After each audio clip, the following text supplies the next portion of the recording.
Welcome back. Time now for Media Watch. I'm joined on set by James Creedon. Hello there, James. Good evening, Louise. Let's talk about the social media reaction to the release of French woman Florence Cassé in Mexico. All right, well, Twitter lit up with news of that. It's the top trending topic in France at the moment and also in Mexico. This was, of course, a woman held in held in Mexico rather for 7 years, and she's just been released tonight. I won't go into the facts again. Let's take a look online. At last, justice, says this person on Twitter, Fabrice Villechien, and that's setting the tone really for a lot of the reaction that we've seen. Strength and courage to Florence Cassé. So a lot of support on the French Twitter sphere for Florence Cassé. There's somebody literally declaring that he loves her. A case for shame, says this Mexican Twitter user. Good for Cassé and the Supreme Court, but bad for the rest of Mexican justice system. The world is watching.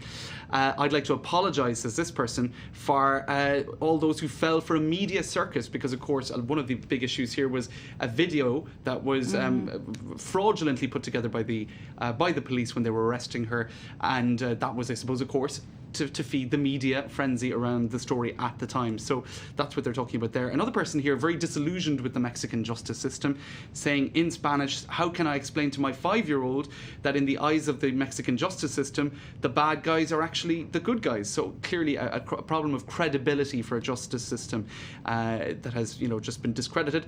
This person saying Twitter just doesn't have enough characters to go into a conversation about something as complex as this. Well, we're doing our best here.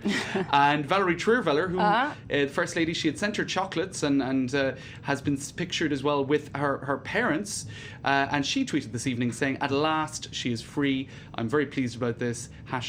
#relief. So the cynics would say that François Hollande is trying to benefit from this story. She'll be flying in tomorrow into France. She's going to be getting a special plane in, so of course it'll be an opportunity for the French powers that be to, bask in the glory of the moment.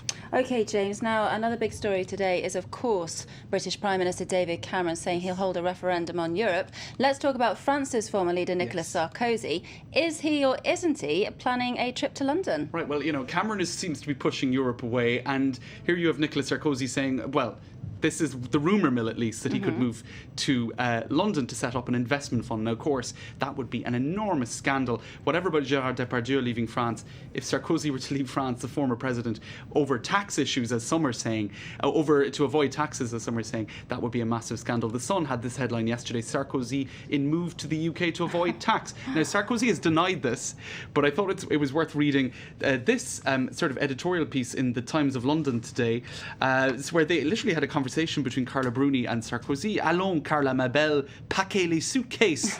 Where are we going, she says. St. Bart's or Tahiti? No, ma chérie, somewhere beaucoup plus French. Nous allons, es-tu prêt? Allons. So they did this whole exchange, which is actually very funny and worth checking out on the Times website. Okay, and just finally, James, Beyonce, did she or didn't she mime? All right. It's been the question of the last 24 hours, really, hasn't it? Let's take a look at some of these headlines. Beyonce buzz. Did she lip sync the national anthem? Well, actually, why don't we have a look at the moment itself? We can see the pictures here. What happens is she's singing the national very convincingly, rips out her ear pierce at one point. You think she's really in the moment. And if she did lip sync, it was a very successful rendition of it, because her mouth matches the words of the song as they're coming forth. And look at this passion here at the end, So, everybody. But let's go online and show you what some of the reaction is. Aretha Franklin confesses to laughing at Beyonce's lip-syncing controversy. She, of course, was the person who sang the Star Spangled Banner in 2009. But some are also saying, look, it was -5 degrees. It's very cold out there. The Army Band also lip-synced. But maybe what she was trying to avoid, Louise, is a moment such as this one. Now, this was the worst ever rendition of the Star Spangled Banner, according to some analysts. It was in July of last year. Let's take a listen. Oh, say, can you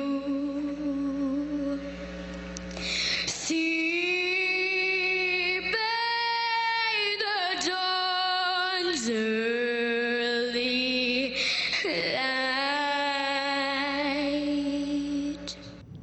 Right, now that was Harper Grusin, and But that how was... old was she? Do we know how old she was? She was 11, right? Oh, come on, we've got to give her a break. Okay, I agree with you, but I want to show you one headline talentless Harper Gruzen's horrible rendition of Star Spangled Banner. So I agree with you. I think that's too harsh. Well, But- she's got the courage to sing live, then she's got my vote. But I think this is what Beyonce had in mind. She didn't want a -5 degrees frozen voice moment, and so she went for the pre-recorded version. All right, okay. Thanks very much, James. James Creedon there with Media Watch.